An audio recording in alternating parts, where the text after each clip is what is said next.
俺の財宝か？欲しけりゃくれてやる。探せ。この世の全てをそこに置いてきた。Nakama, balik lagi di podcast Romance Down bersama gue Reno Frianus, kapten dari Bajak Laut Noise. Ini gue jauh-jauh masuk ke dunia per-YouTuber. Ini ada Mr. K dari Animania. Halo Mr. K. Yes. Halo Mas Arya. Wah, thanks lah diundang di sini. Aku juga gak nyangka bakal ada di Noise Romance Down yang terkenal ini. Waduh. Padahal kan aku cuma fans One Piece biasa gitu loh. Kok bisa-bisanya masuk di sini? Ini kan ibaratnya Romance Down itu banyak orang-orang ternama di sini, misal Bang Uus, Kevin Anggara. Wah, aduh, banyak lah. Berarti Nakama seneng sama teori-teori Mr. K nih. Yang paling sering lu bahas di YouTube, ada nggak teori yang paling gila dan paling banyak di view sama penonton, sama viewer lu? Salah satunya apa? Salah satunya ya mungkin teori itu Otama bakal jadi next Nakama.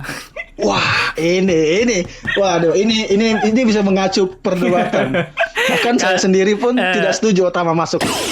Kata Oda kan, kalau perang Marineford itu bagaikan taman bermain saja kan. Jadi kalau kita nagih ucapan Oda, kalau ibaratnya perang Marineford cuma ngorbanin Shirohige sama Ace sama beberapa mungkin orang-orang nggak dikenal, ya kita fokus ke orang terkenalnya aja lah, yang dikenal lah, Ace sama Shirohige doang kan. Berarti kan kalau mau ngunggulin perang Marineford, ya Wano harus lebih dari itu toh, gitu. Bener. Wajib. Benar-benar. Bukan hanya itu saja, wajib. Ini loh yang di chapter 1000 ini aku nantikan. Apakah Oda Sensei bakal ngungkapin karakter baru atau ada sesuatu kejutan yang lain? Tapi aku kok feelingnya itu malah karakter baru gitu loh. Yang Lurking Legend itu loh, yang katanya Oda akan ada legenda.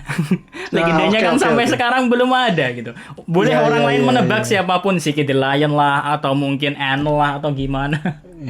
But this is the most interesting mas pokoknya. Yang masalah legend itu, ya kan?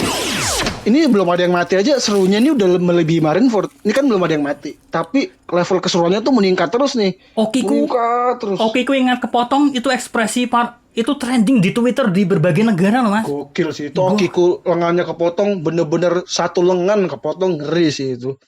Dan itu langsung menguatkan kalau gua Kaido, gua bukan orang sembarangan. Bahkan sekarang gak ada apa-apanya di Azaya Kanan yang sekeren itu.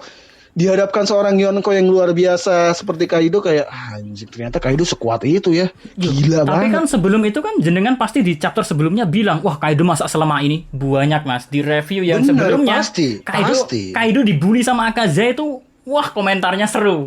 Aku lihat komentar di YouTubeku, walah Kaido ternyata gini lemah atau gimana. Padahal aku di review tersebut aku bilang, Oda Sensei kalau bikin memang di rumor One Piece Kaido itu baru rumor ya, Kaido terkuat ya. Tapi kan kalau di dunia One Piece itu selalu mengambil dari referensi kenyataan. Kalau rumornya kuat ya kuat. Di prank nggak bisa-bisa nih mas di chapter selanjutnya. Kiku kepotong. Wah seru aku bilang gitu.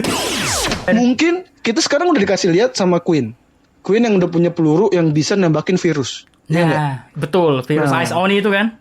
Bener, sekali tembak, wah virusnya nyebar, segala macem kan. Nyebarnya cepet, gitu loh. Bener, siapa tahu band Backpack ini pelurunya punya kekuatan yang hampir serupa seperti itu. Sekali tembak mungkin ya, kita nggak tahu kekuatannya apa, tapi serupa mungkin ya. Kalau bukannya mungkin sih mas, bisa terjadi. Ingat gak omongan Fujitora? Kata Fujitora kan si Chichibukai udah gak diperlukan lagi karena Vegapunk sudah menemukan sesuatu yang bisa menggantikan si Chichibukai gitu loh. Iya ya. Dan menemukannya kan bikin misterius saja, sesuatu yang bisa gantiin si Chichibukai. Si Chichibukai itu bukan sekedar bajak laut biasa loh, itu bajak laut gila-gila semua. Kayak Blackbird itu.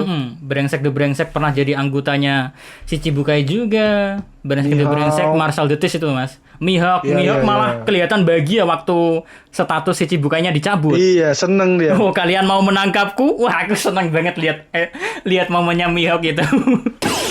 Dan kata-kata kemarin di chapter 995 waktu Yamato bilang yang down kan, ada kata down juga untuk nyemangati Momonosuke. Kalau Momo lah yang bakal bawa Fajar ke dunia ini. Bener. Gitu loh. Aku kepikiranku bingung, ini Fajar yang dimaksud itu Fajar Wano doang atau Fajar dunia. Berarti nanti ada hubungannya lagi, Momonosuke itu bakal terhubung dengan Junisa lagi. Kan satu-satunya yang bisa memberi perintah Junisa kan Momo, Mas. Itu aku, benar. Iya. Aku langsung terbayang lagi.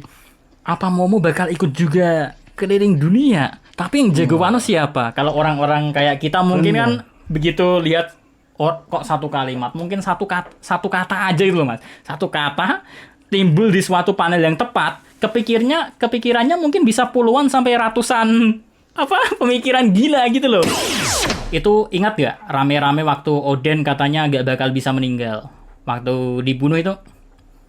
Itu kan trending juga. Ada yang bilang Oden masih hidup lah, Oden jadi kalau Oden masih hidup ya gue pernah dengar. Green Bull Oden atau gimana.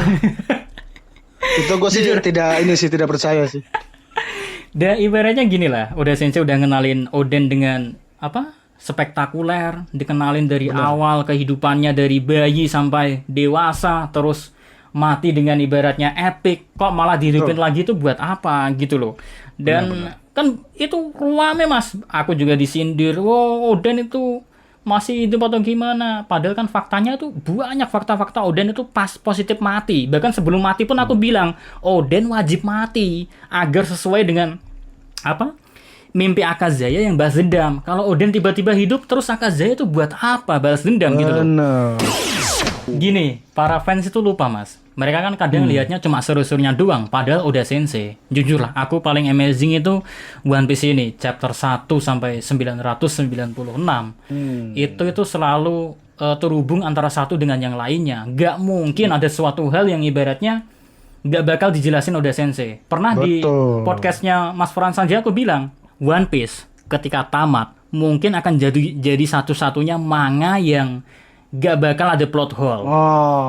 Walaupun gini lah, walaupun tamatnya One Piece nantinya di manga ya, misal ada plot hole lain, misal kayak Poneglyph itu sebenarnya dibuat untuk tujuannya sebenarnya itu apa, kayak gimana, di manga tamat tapi gak dijelasin. Pasti udah Sensei jelasinnya entah di databook, entah di SBS, entah di wawancara. Karena eman-eman gitu loh, Mas. Kita ngikutin One Piece sudah puluhan tahun kan. Ya, betul. Gak mungkin kan kita masih penasaran, harus dibikin penasaran lagi tentang siapa ibu Luffy lah, atau mungkin silsilah keluarga Dragon ke Garp itu gimana? Kenapa kok Garp bikin anaknya namanya Dragon? Ini apa maksudnya? Terus Dragon kok kapalnya naga? Ini apa maksudnya gitu loh? Kamu ngerasa aneh gak? Garp Monkey di Garp. Kok langsung nyabang ke Monkey di Dragon? Nah, gitu kalau gua kadang gini. Kadang benar, setuju tidak ada plot hole di One Piece, setuju, karena Oda Sensei pasti akan menjelaskan sebaik-baiknya, sejelas-jelasnya, seperti Poneglyph kenapa dibuat kan udah mulai terkuak yang buat itu. Wah, mulai satu persatu. Yang buat itu orang Kozuki segala macam.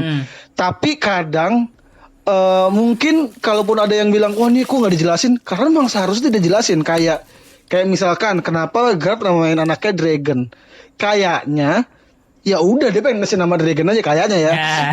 Kayaknya ada hal-hal yang tidak harus dipertanyakan, seperti Dragon itu buat apa? So, sama Nami itu ibunya siapa? Kayaknya kalau buat gue pribadi, gue tidak peduli ibunya Nami itu siapa, karena Belmer udah sosok ibu yang luar biasa. Wah, betul.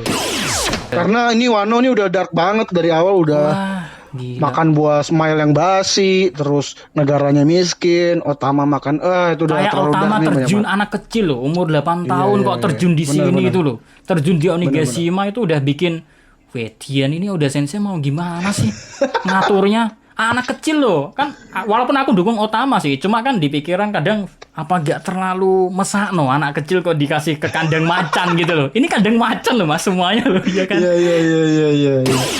Ya udah nakama, sampai ketemu minggu depan dengan nakama yang berbeda. Gue Rino Frianus dan Mr. K pamit dulu. Siap. Dadah semua.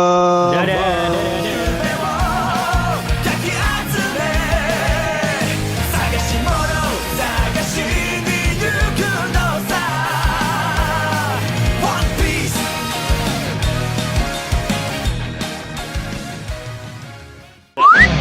Dengerin cerita lengkapnya cuma di aplikasi Noise. Download Noise sekarang di App Store atau Play Store.